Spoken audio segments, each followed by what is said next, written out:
Superior Court Justice Michaela Murphy says the state has been failing to provide legal representation to some low-income defendants at critical stages, including pretrial hearings, bail hearings, and plea bargaining. All of this in violation of defendants' state and federal constitutional rights. There's a promise in the Constitution.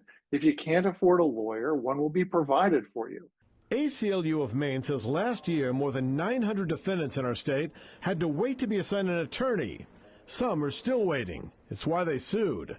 Justice Murphy didn't go so far as to say charges should be dropped against those defendants until they're provided an attorney, but the ACLU says that's exactly what should happen. For people that are being held in jail illegally, in violation of their constitutional rights, we think they should be released from jail. In her ruling, Justice Murphy says the right to counsel is a continuous right, and Maine law demands thoughtful and substantive representation during the complex legal process. She called some of the state's arguments not credible. The Attorney General's office says they don't comment on pending litigation like this.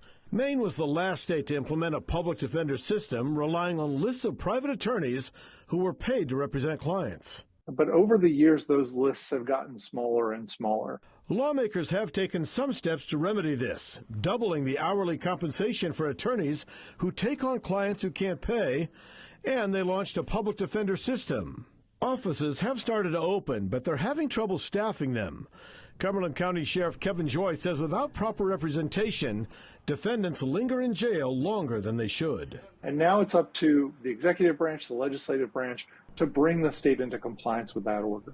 Justice Murphy plans to meet with attorneys from both sides this week to start talking about potential remedies. Brad Rogers, CBS 13 News.